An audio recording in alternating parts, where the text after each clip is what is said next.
Hello students, Bharat के अर्थशास्त्र में अपन बात कर रहे थे और इसी सीरीज में आज अपन पढ़ेंगे भारतीय वित्तीय बाजार। किसी भी अर्थव्यवस्था का आधार उत्पादन के स्तर में वृद्धि होता है। भारतीय बचतों में सर्वाधिक योगदान घरेलू क्षेत्र का है। भारत में बचत का आकार कमजोर है, जिसका कारण अनुत्पादक गतिविधियों में अधिक व्यय करना है। जिस अर्थव्यवस्था में कृषि क्षेत्र का योगदान उत्तरोत्तर घटता जाता है और औद्योगिक तथा सेवा क्षेत्र का योगदान लगातार बढ़ता जाता है, उस देश के आर्थिक विकास की संभावनाएं लगातार बढ़ती रहती है। जिस देश में सामाजिक क्षेत्र, आर्थिक क्षेत्र, धार्मिक, राजनीतिक, स्वायत्त और स्वतंत्र रूप से कार्य करे, वो देश उतना ही ज़्यादा विकास करता है। भारतीय वित्त बाजार प्रणाली। वित्तीय प्रणाली एक ऐसी व्यवस्था है जिसके तहत बचत में बढ़ोतरी व बचत के उचित विदोहन के साथ बचत को एक पक्ष से दूसरे पक्ष के मध्य हस्तांतरित किया जाता है।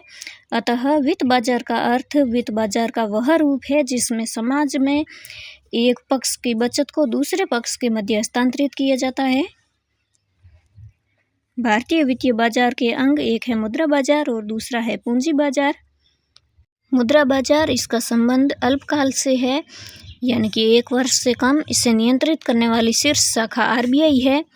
पूंजी बाजार, इसका संबंध दीर्घकाल से है। इसे नियंत्रित करने वाली सर्वोच्च संस्था सेबी है।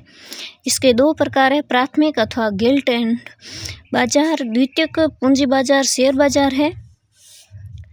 भारतीय मुद्रा बाजार, संगठित मुद्रा बाजार और असंगठित मुद्रा बाजार, जिसमें सेठ, साहूकार, महाजन, निजी और रिश्तेदार आते हैं। संगठित मुद्रा बाजार, इसमें 2 है, एक है अप्रत्यक्ष और एक है प्रत्यक्ष संघ।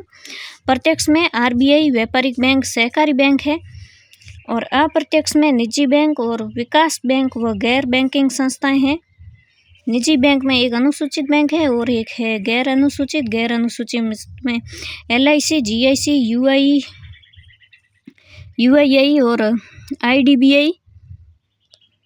केंद्रीय बैंक अथवा रिजर्व बैंक, किसी देश अथवा क्षेत्र का वह मौद्रिक प्राधिकरण जो मौद्रिक नीति का संचालन और बैंकिंग व्यवस्था पर निगरानी रखता है, रिजर्व बैंक कहलाता है। भारत के केंद्रीय बैंक का नाम आरबीआई है। RBI, reserve bank of India. Bharat के केंद्रीय बैंक की स्थापना का प्रथम प्रयास ई चैम्बरलिन आयोग ने किया। इनकी सिफारिश पर ब्रिटिश जमाने के 3 बड़े बैंकों, bank of Bengal, bank of Madras और इंपीरियल बैंक ऑफ इंडिया की स्थापना की गई, लेकिन स्वभावतः यह एक व्यापारिक बैंक ही रहा।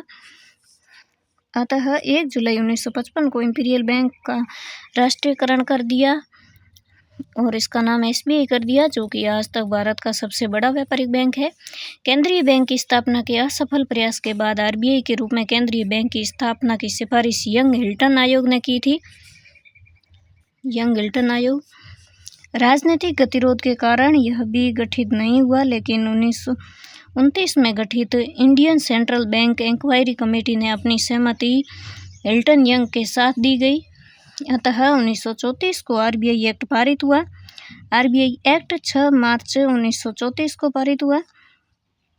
इसकी स्थापना 1 अप्रैल 1935 को हुई। इसका राष्ट्रीयकरण 1 जनवरी 1949 को हुआ। स्थापना के समय इसकी अधिकृत पूंजी 5 करोड़ थी। आरबीआई ने बर्मा व पाकिस्तान के लिए भी केंद्रीय बैंक के रूप में कार्य किया। इसका मुख्यालय मुंबई में है। क्षेत्रीय कार्यालय दिल्ली, मुंबई, कलकत्ता और चेन्नई में है। उप कार्यालय 29 हैं। भारत का प्रधान मौद्रिक अधिकारी है। भारत का विदेशी विनिमय प्राधिकरण भी आरबीआई के पास है। आईएमएफ यानी कि अंतर्राष्ट्रीय मुद्रा कोष पर भारत का मौद्रिक साझेदार भी आरबीआई है। कल अपन पढ़ेंगे आरबीआई की प्रबंधन व्यवस्था। तो आपको आज का सेशन कैसा लगा मुझे कमेंट करके ज़रूर बताएं और अपना सहयोग ज़रूर करें। Thank you so much.